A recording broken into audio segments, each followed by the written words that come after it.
you had people doubt you, but yet you had the vision so clear. It's where it says all you need is the faith of a mustard seed. You're very dedicated and you're not going to give up. It's not about what's in your race, but in your pace. Education, I mean, it's number one. Without education, I always laugh about it, but I'm like, I don't have a high school diploma or a GED. I actually dropped out at 6th grade, and people are like, no, that's crazy. Like, you can't do that. I'm like, well, look at me. But a lot of life lessons are learned from the way that you learned, as well as just from hardships and having to go through the everyday. And this isn't a part of what I was going to talk about, but I do have a conversation. How do you two work together in business? Because I see a lot of people that cannot. We've challenged ourselves to learn and grow every single day. Increase marketing, making sure you're doing the right margins, within your finances. Those are things I didn't know at the beginning when I started running a business. I just had the teacher heart. You have to get in and do that work. If you want to grow, you really have to stretch yourself. You have to find the research, get your hands on the right book, listen to the right podcast, build that circle of people who can encourage you. If you ask God and you believe in Him and you put your all in Him, He's going to provide for you. He's going to give you that opportunity. And I think that's huge for other people watching this podcast, is that everybody has a purpose.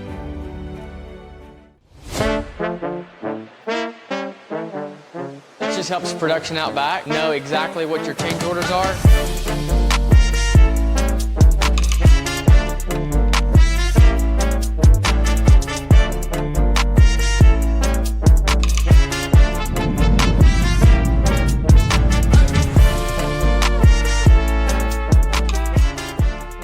All right, so today we have on the podcast, on the Tiny Home Podcast, welcome. I'm your host, Colton Croft. I have special guests here today with me, Amanda and Austin, and we're just so glad that you're here.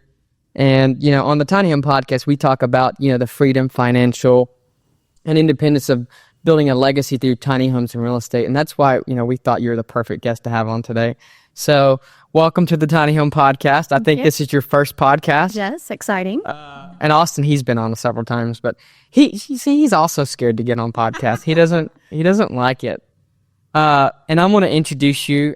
So Amanda, a faith-driven entrepreneur who built a thriving early childhood education business, which is ECE, business scaling from one location, not only 1 to 4. Their journey is not just about business, it's about purpose, family, and financial stewardship. So welcome on the show. That's right. Thank you. So tell me a little bit about you before we start. Tell us your name, where you live, how old you are. So I'm Amanda Gainey. I am a 42-year-old woman. I am married and have 3 children. And we run and operate this family business together. So all hands on deck with our family. Gotcha. So tell me, on that, like, where did it all start? So ever since I was a little girl, I always knew that I would be a teacher. Most little girls dream of being a teacher and dealing with babies and children. So when I got married at 18, I pursued a degree in education. Well, my husband and I were deployed, not deployed, but stationed in Colorado, and I got a job in a preschool there. And the owners that I worked for had 21 locations. So it kind of opened up this whole mindset of, wow, there's so much more working with children besides being a certified teacher in public school. So at that time is when that idea was really birthed in me, like, wow, you could do this. Birth to 5, which is our specialty for early education. Run your centers. So I kind of pursued that. We moved back to Arkansas, had our first daughter, went ahead and got a job in public school. I opened the first pre-K class in our town in Fouke, Arkansas. And I loved it, but you kind of go through that rut. I did it for 8 years, and I feel like I could do it with my eyes closed. I was like, there's more. You kind of have that inner drive, and you know that there's more that you want to do. So when you said at 18, most people are graduating high school at 18. Yeah, God placed a dream in your heart. How did you know that was your calling at 18? Being that age. I just knew. Even when I was younger, I would be in high school, and they would pull me into the elementary classrooms. They would let me shadow the elementary teachers and help them. And I can remember people speaking over me like, hey, you're good at this. Like, you're going to be good at this. So I've just always had that confirmation fed to me in my life. And I just think you just know when you're just given that God-given talent, God just equips you and guides you. And then, fast forwarding 2 years, you're hand drawing your first plans at 20. Yes. What gives you the confidence at 20 to not only go from, okay, I think I can, I'm good at what I do to now saying, all right, I'm gonna go make this work at 20 years old. How do you at 20 get the confidence to say, all right, today's the day? Yeah. I'm just, I've always just been goal driven. I write everything down, like whatever goals I want, I write it down, I record it. The word says to write it out, run with it, make it happen. So I just knew that was my first step. You have to put something in print. That's your first step of making anything happen. That is very good. I still remember back when we were 18, 19, 20 years old, and our first mentor was like, all right, write your goals out. That's right. And they're like 1 year, 3 year, 10 year. That's right. And we're like 10 year. Like we're trying to get past this year. There's just power in putting it down on paper. And so that's super incredible. I'm only 24, so we've not been doing this a lot either. But, getting around the right people, even this podcast, some people might look at it as a stupid thing or something that's, not even relatable to some people, but to other people, it's a source of a way to tell everyone's story and to get it out. And I'm just so happy that you're on today. But tell me a little bit more about when you first started. So at 20, you had the confidence, people doubted you. What mindset shifts help you push past the negativity and make it into an action? Like one thing I will say, and I don't know if it's a positive thing, but it's my drive. If people challenge me and say I can't do it, I like to say, watch this, Yeah. So that was kind of my thing. People were like, you're crazy leaving this job at public school, this job security. You can retire here. I was great at it, but I just wanted to challenge myself. So I pursued it. I did all the homework of opening up my first business, and I was 28 when I first opened the doors, and it was successful. God truly blessed it. I think when you're obedient to the Lord that's when God will show favor in your life. And then tell me some lessons, first year in business. Give me some real life lessons you learned from starting your first business. And then, 2 is scaling it and then, into real estate investments as well. But what's some lessons? Give me 5 lessons as an entrepreneur starting your own business in Fouke, Arkansas. Yeah. What do you go through that most people go through but never talk about? Yeah. I think so, like with our industry in early education, we're customer service driven. We're tending to children. We are investing and being personal with our employees, and customer service to our families. Like they choose to come to us. They choose to trust us with their children. Some hardships that I had, I think the first few years, 28, you're still young. You still have a lot to learn. At 28, I thought I knew everything, but you just don't. Every day you're growing and learning new things. But in my early years of opening the business and being an entrepreneur was, I should have invested a little bit more in my employees. There were some things going on that I could have handled or managed to prevent from things happening. The other thing is, in my industry, the hardship and challenging parts can be children's behavior sometimes, whether there's a diagnosis or children need extra help or therapy. Being more hands-on with children's behavior. So there's a few things that I look back on scenarios, but I'm a firm believer that through every situation you go through, you learn. How can we prevent this from not happening again? How can we grow through this scenario? So I kind of laugh now, all these years of running, I was like, man, why did I do that? Or I should have done that. Why didn't I do that? But it's a growing period. You just don't know everything when you first open a business. No, you don't. And I think, that's why a lot of people don't even start. Yeah, it can be overwhelming. It can be, but it's for people that really want to make a difference. But if you never do it, then what happens? That's right. Then you go and you're 50 years old and all of a sudden you look up and, half your life is gone. Now it's too late. Yeah. But the thing is, it's not too late. Warren Buffett, I think, made his first $1 million at, I think, 51 or 50 years old or something. But I have some questions for you, Austin, before we keep going forward. So tell the podcast, tell the listeners, like, how did you two meet? And what is Austin Croft doing with Amanda in her school? And yeah, you bet. So I met them. It's kind of a crazy story. We probably met through the rodeo world side of things, but they've got a great family. And I met her daughter through some of my best friends, and we got to hanging out, and I got to knowing their dad. Lance, which don't like to get in front of the screens, but oh well. Somebody's sitting in the very back. He's hiding. But I got to know their family, and to me it stood out really quickly of how they were driven by not only the Bible, but a true family-based, family that takes pride in who they are, and they have the vision of knowing where they're going and what they're believing in and what they're doing. It really stood out to me how I got to knowing them, and now me and Lance talk 2 or 3 times a week, and we can talk about anything, and I know I can take anything to him, and that their family's gotten very dear to me and very close to me. One thing that really stood out to me is you had people doubt you, but yet you had the vision so clear. It's where it says all you need is the faith of a mustard seed. And you had that, and you knew that what you wanted for your family was best for your family, and you didn't give up on that. And that really stood out to me, is seeing your family, seeing how you've took something from nothing, and now you were awarded the 2 top awards of Texarkana, Texas, and Arkansas for having the preschool of what you've got. And that really stood out to me, is you're very dedicated, and you're not going to give up. It's not about what's in your race, but in your pace. You've got what it takes to keep that pace going at a consistent rate to where there's nothing going to stop y'all. It's really, they've gotten very close to me, and I actually was able to take a couple 100 pounds of cinnamon rolls and stuff and go take them to their school, and seeing the smile on the kids' faces and stuff is what it's all about. That's right. Having that opportunity, because you can't do that in just any schools out there.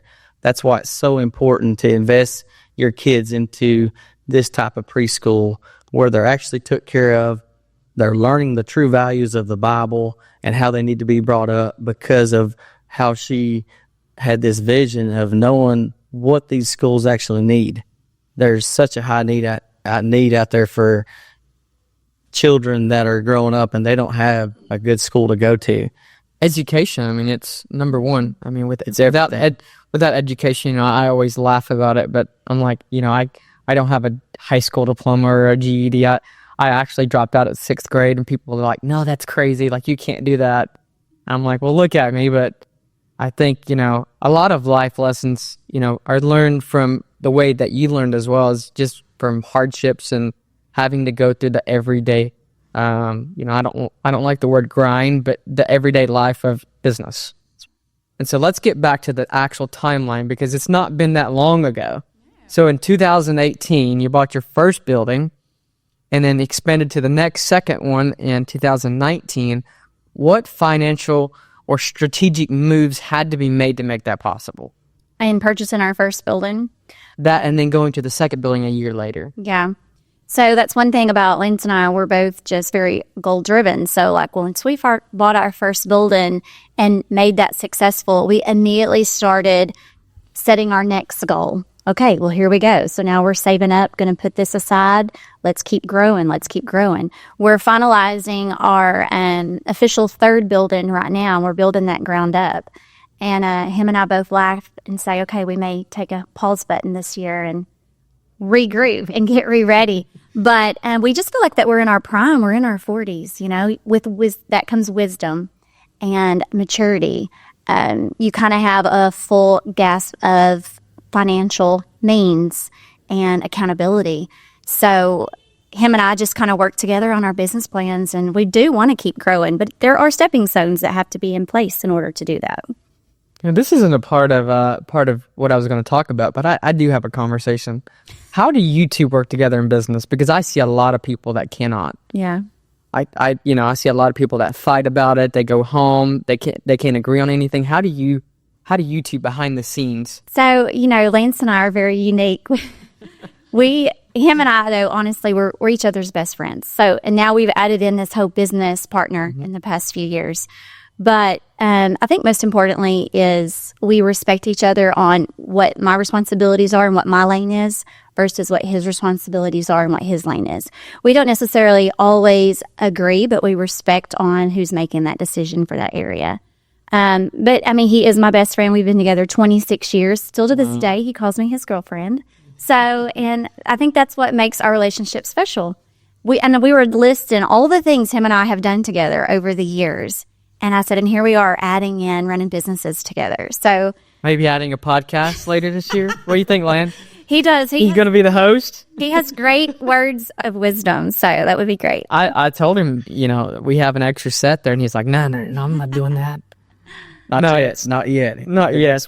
Next one he'll be. But then, we talk about 2019 second building and then acquiring the land for the third building. How did your faith and the business strategy work together for all of that? It all just came together. I mean, I have so many testimonies that I can share for every encounter that it was just him and I are like, this is what we're supposed to, this is it. Like, God has just confirmation. This is where we are. For example, on our first building that we purchased in 2018, we opened doors 2019. Lance, he stretches me and pushes me. I'm his wife. I'm his partner.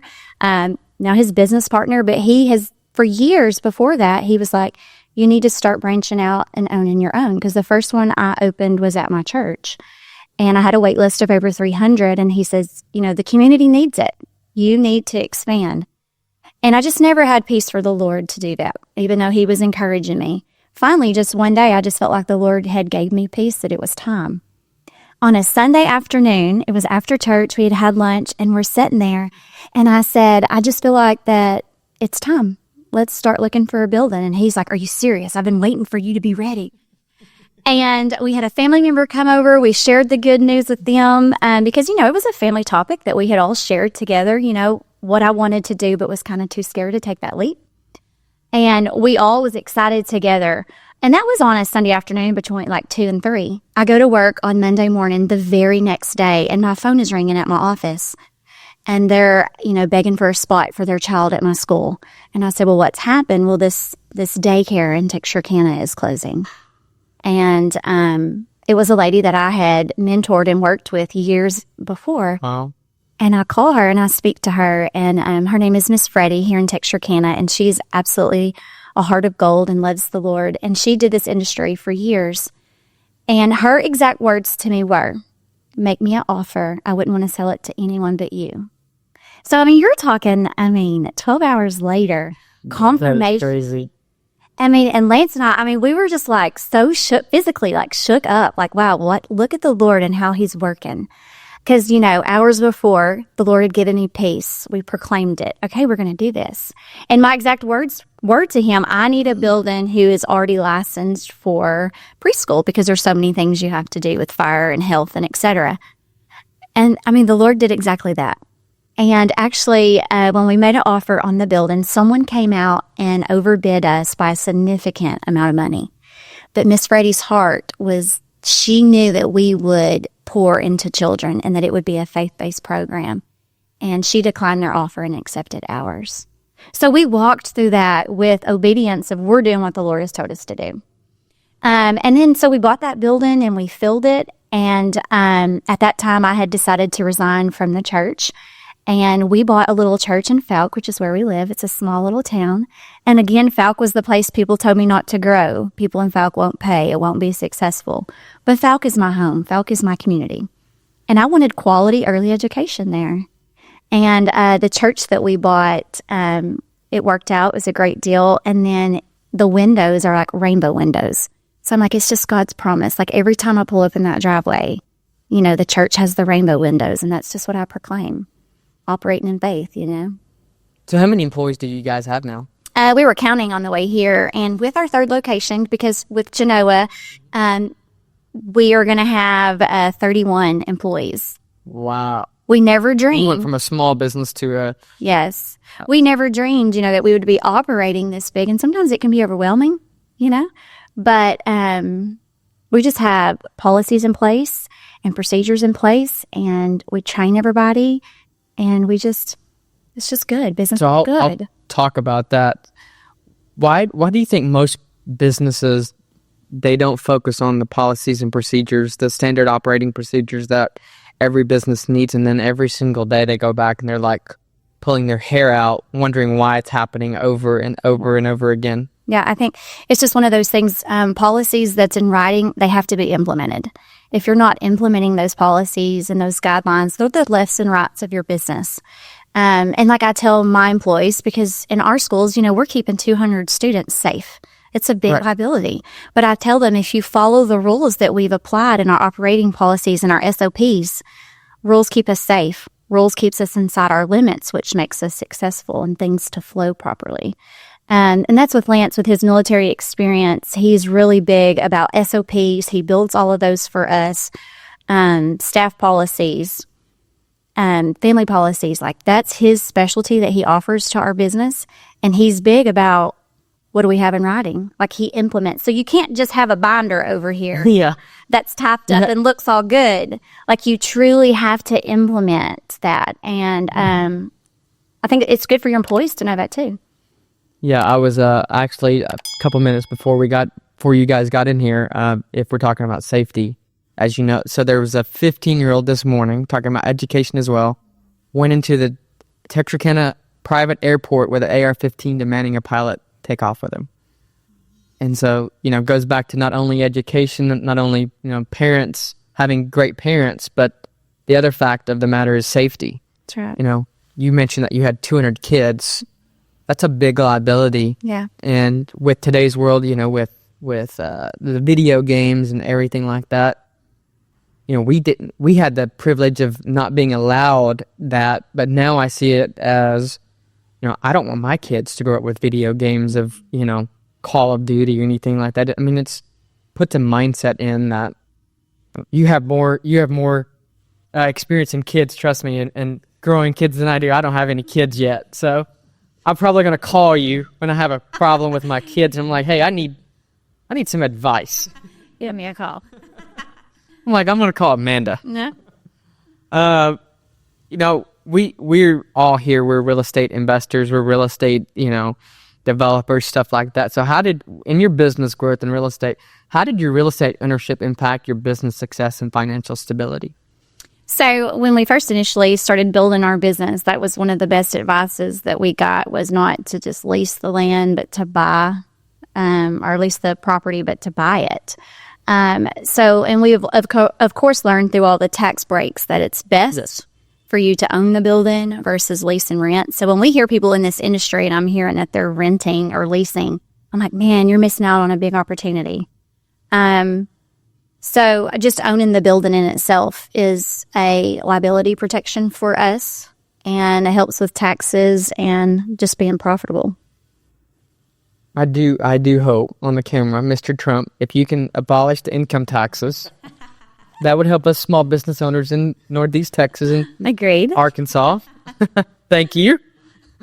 No, it's people don't talk about the taxes. They're like, oh, let's start a business. Let's do this.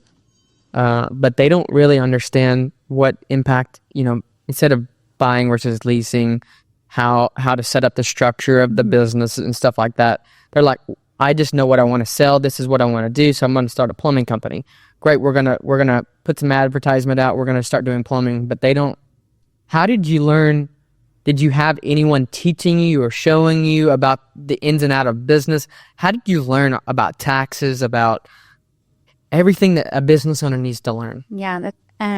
So my heart has always been teaching children. So I was natural at that. That came natural to me. I had my degree in it. What I was lacking was business. I remember the first time I had to do QuickBooks, I was like, wow. I did some, my CPA pulled me aside and did like a small little one-on-one thing with me. And I had another family member who had used QuickBooks frequently that had did some training with me. But it was one of those things I had to tackle on my own. Okay, you're running a business now. You're running payroll. You have to figure all of this out, because coming out of a classroom teacher, those are things I've never had to do. So people invested in me asking the right questions, research, YouTube, buying books. I kind of just taught myself. But that's the one thing that I did lack when I did open that business. I knew what I wanted, but I didn't know how to go about that. And honestly, it took me years. I always tell Lance, man, I wish we'd opened businesses before when we did. But I do believe that there's a time and a season for when you're supposed to do it. When you're ready. You That's know? right. And then once we started doing our own businesses, then I just took on that whole new challenge because, I mean, we were providing a livelihood for our family. And we wanted to be the best and do the best. So we've just learned together. I mean, we read books, listen to podcasts. We want to improve on this. This is our goals this year for our business. We've challenged ourselves to learn and grow every single day. Increase marketing, making sure you're doing the right margins, within your finances. Those are things I didn't know at the beginning when I started running a business. I just had the teacher heart, I just wanted to have a school for children to come and learn. So I've had to develop that, but we've done well. And then as soon as you make any profit, the government says, I need my share. Yeah. And ours, my husband will gripe about taxes and insurance. Insurance, as a CFO should. Insurance is hard for us too, I mean, it's pretty significant and it's hard in our industry right now with the insurance rates, but we hope things will get better. Yeah. So talk about rules, like I call it rule clarity. So he is your CFO, correct? Correct. So what is your role? So my role is I manage all of my directors, which are on site, basically supervisors. They run my schools for me. I oversee them, but I always tell him no matter how big I get, I want to know every student's name. I want to know all of my families. I show up at my schools. Sometimes I work at my home office. I work in my schools. I'm the one that oversees and plans and makes everything happen. Okay, but then I have on-site directors at each location. Lance handles all of the financial, the budgeting, all of those things. My daughter, Michaela, is a very important role in our business. She has also finished her degree, and she is coming up and doing all of our marketing and more of our lead teacher, like training our employees so that they're trained correctly. So she's a great asset. So everyone, we've really built this team. We have all these people on the bench that's like, hey, you're doing this and you're doing this. But overall, at the end of the day, I just manage and oversee all the ins and outs of the school. And so on the CFO role, how does he help you like navigate your finances, policies, operations? What's the communication between him and you like on, navigating through the finances, or if something comes up, hey, what is this charge? Yeah. How does he help you navigate through all of that? Sometimes he fusses if I have too many receipts. No, Lance is really good. Like he'll print the profit and loss sheets and be like, hey, we spent a lot here. Why did we buy so many classroom tables or et cetera? He holds us accountable because if I want it, I'm just that business owner. I want my students to have the best. We have a really nice school. And if I see that we need something new, I just want to buy it. Well, now that he's the CFO, he's like, okay, so do we really need this? Well, how about we push this back to here? He holds me more accountable for that spending. And then just helps hold the long-term financial goals too. So he's great at that. Mr. Budget over there. He does hold me accountable. And we talked about your daughter. So tell the audience a little bit about, your kids that you have. But now, Michaela, as you said, how did she go from this is your dream to now it's her dream as well? Yeah. I love that story because Michaela she grew up in the ECE world and she's like, this is not for me. And I'm like, great, God has equipped you and has called you and you go find your calling. And then as soon as she graduated high school and she had her high school diploma, which is legal to be in a classroom with students, you have to have a diploma or a GED. I put her in a toddler class and she fell in love with it. Wow. And immediately this is what I'm doing. I'm changing my degree. She did graduate college. She's worked for us since day one. So it's been 6 years now at the Texarkana location.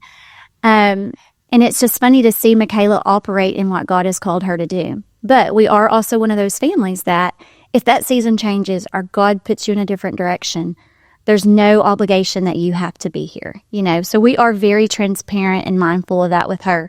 But she loves it. She's good at it. My families love her. They love her without her even knowing that she's the boss's daughter, Like she's earned her way in the business. Right. And I think that's rewarding for us as parents to have.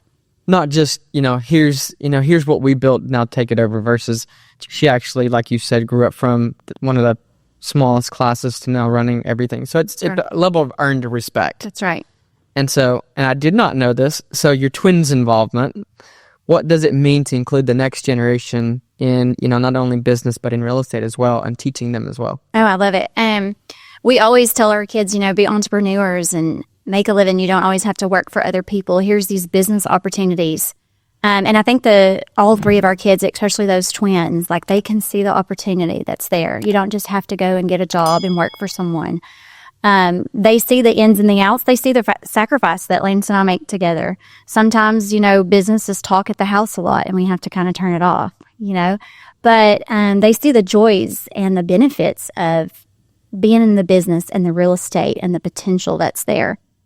And the twins are really hungry for that, And how old are they? They are about to be 17. Wow. Yeah. That is crazy. I've never met them. I didn't even know you guys had twins. Yeah. We grew up on a family of 7. Mm-hmm. So it was always, I think my dad always was trying to fit us in wherever we tried to fit. Me and Austin, when we were growing up, we were on the ranch. Kyler was, he hated a horse. He hated cows, did not like it, hated every minute of it. And so he was always, trying different stuff, trying different things. But me and him, so I think I see a lot of our family in your family of, I don't live at the house anymore. Austin doesn't. We've kind of all moved out by this point. But every time that we go back there, it's all, too much business. And so I see that. Hard to do. It's hard not to, because we're such an entrepreneur family that, every time that we get together, we're so excited about this opportunity that just came up. You're sharing wins or the hardships or it's this conversation. Solving problems around the dinner. And then after a while, if you don't do it, then you start missing that of I should go home and, we're just going to eat dinner together. Well, next thing we know, we're eating steaks and we're talking about the next business opportunity that we see and the next thing that we need to change. And, a lot of people, even when I first started dating Courtney, she was not aware, she was not in any of those conversations of, her family is totally different. And so it was hard for her to transition from no business to everything business. All business. And that is I'm so blessed to be part of a family like ours, and I'm sure that your kids feel the exact same way. I feel like there's people my age that, they don't get the opportunities that we did, but also parents like you guys, their parents didn't sacrifice like my parents did, and what you're doing for the next generation for you, and, prime example of what you're doing for the, other people's kids. We get trained, I believe, in high school of to be an employee, which, there's some people that are meant to be for that. But on the other end, there's no hard thinking that goes into it. There's no, I always told Zeke when I have kids, I have a conference room back there that we're going to turn into a preschool, and I'm going to hire a tutor, and I'm going to every day, all right, so 5 days a week you come to school, and I was like, communication's number one. Learn how to communicate your manners. And so what do you teach what fundamentals do you teach that a regular high school, DeKalb high school wouldn't teach, or a regular, elementary school wouldn't teach other kids? So, and that's something that we really take pride in. I mean, just in our home, raising our own 3 children, and also in our schools, is we always talk about learning station manners, being respectful, kind, learning to control your mind, but also your thoughts. Children aren't taught to regulate their emotions. It's okay to be sad. It's how we behave when we're sad. Those are life skills that children have to have. I'm big about communication and one-on-one. That's the thing about our schools, is we can tell you everything about our children because we're personally invested in them. We're a relational. And I think that a lot of times in public school, all of my kids went to public school. Michaela graduated from Fouke through her 12th grade. The twins, we started homeschooling when they hit 9th grade. They're bull riders, so they're always hitting some rodeos, and we're traveling, and attendance was a little stressful. Us working for ourselves, we have the flexibility in the schedule. So we started homeschooling them their 9th grade year, and then they work for Lance on the farm. So the things that Lance can teach them on the farm and out in the shop is not even comparable to what... It's real life problems, real life, real life. And Lance is a great dad, and he invests in them. And the twins can do alike. I mean, some things grown men can't do, but it's that exposure. So education is good. Public school is good, but the benefits of a homeschool, that one-on-one, it's not comparable. The benefit to a quality early education is not comparable. You know, at our schools, we're planting that seed to faith. We're talking about our emotions. We're talking about why we behave a certain way because it's biblical. It's what Jesus wants us to do. Those are, I mean, they're not comparable. And we hope that when they go to kindergarten and they leave our schools, that they always remember what they were taught at the learning station. It's a big, impactful job. It's super rewarding. It really is, and you know, I'm definitely gonna call you when I start having kids. I get married on May 23rd, so she wants one like right away. So I'm like, let's hold off for a little bit, or at least. Talk about how do you balance the faith in making the financial and bold decisions that a business owner has to. You know, I've run a very large business, and it takes a lot of faith sometimes, you know, especially in our slow, wet months, that there's, you know, I still remember being a young company. We're still, you know, a little bit young, but a lot more mature in business now, of, you know, not even making, like, we didn't know where payroll was going to hit next week. How do you integrate faith with business? So, I mean, like I said, we operate by faith, but we also operate through knowledge, you know. When we've taken these big steps of expanding, like looking at the numbers, maybe we should have waited a year or two, you know, but we operated through faith by just taking that leap. We knew what was to come, just having that hope. And God's just always favored that. So we do use common knowledge of what is possible, what QuickBooks is reflecting, what the accounts are reflecting. But at the end of the day, I mean, we just get down and do what we have to do, and we know that it's going to work. And I think that is through hope and faith. That is very good. You know, I still remember, you know, me and Kyler, my dad, were owners, and like we're sitting around and we're like we don't know. Like, we don't know if this is the right decision. This, you know, even a large building like this in a small town of DeKalb, Texas, it's kind of a very bold move. Yes, agreed. Like, you see DeKalb, okay? If anybody's ever drove through DeKalb, there's 2 red lights. There's one Sonic, one Mexican restaurant, and one other family restaurant. Right. And a Dollar General and a Spring Market. And that's it. Like, there's nothing that says DeKalb is the place to build. And so we're winding down on the podcast, but give some advice to some entrepreneurs that they may be feeling stuck, but they know they feel they're called to something bigger, but don't know where to start. I say just like dive in. Sometimes Lance and I talk about being in the trenches. You know, you have to get in and do that work. If you want to grow, you really have to stretch yourself. You have to find the research, get your hands on the right book, listen to the right podcast, build that circle of people who can encourage you. And that's just how you grow. So you have to have that knowledge to be successful. You have to know what you're doing. So if that's what you're lacking, you have that desire there, but not the knowledge. You have to go find it. You have to be willing to do the work, the sleepless nights, the stress, the praying. That all comes with growing and being successful. And I think, you know, having a best friend like Lance for you, I mean, we also had, you know, so many mentors at Saturday nights at 11 o'clock. We're trying to figure things out, and it's so stressful. But that's behind the scenes, you know. I've heard so many times it must be nice. Yeah, like, Lance and I joke about that. And I'm like, yeah. He's like, if they only knew. And, you know, if you do something, and, you know, Texarkana is a small town. Right. So I was talking to another entrepreneur the other day, and they're like, you know, if you do something outside of Texarkana's normal things, they're like, that must be nice. And I'm like, it is, but you have no idea the sacrifice the entrepreneurs make every day, because you know, it's a big thing. Businesses do go out of business. That's right. It breaks my heart every time I see a small business or a restaurant. I'm like, man, there's something. Maybe there was a way that they could have, you know, that's how I'm wired, you know? Yes. And it's just heartbreaking to see, you know, people's dreams or ambitions not make. So. And I always say, you never fail until you quit. That's right. There's always a way, in my opinion. I'm just driven that way. Lance and I will look at each other and laugh and be like, we're in this together. We got this, you know? There's no backing down. Like, we're like. Or until when Kelly hits the fan and she's like, you're the CFO. Why did we lose money? And I mean, we're just like, we'll regroup. We got through it. I mean, we're just in it together. We just have that mindset of no quit. And so the parallels between your journey and tiny home buyers, both require vision, faith, and finance planning. What lessons can a tiny home buyer, and we're on a tiny home podcast, what lessons can they take from you and, learn to invest from your story? I just think operate in faith and hope and set your goals, write them down, and go for them.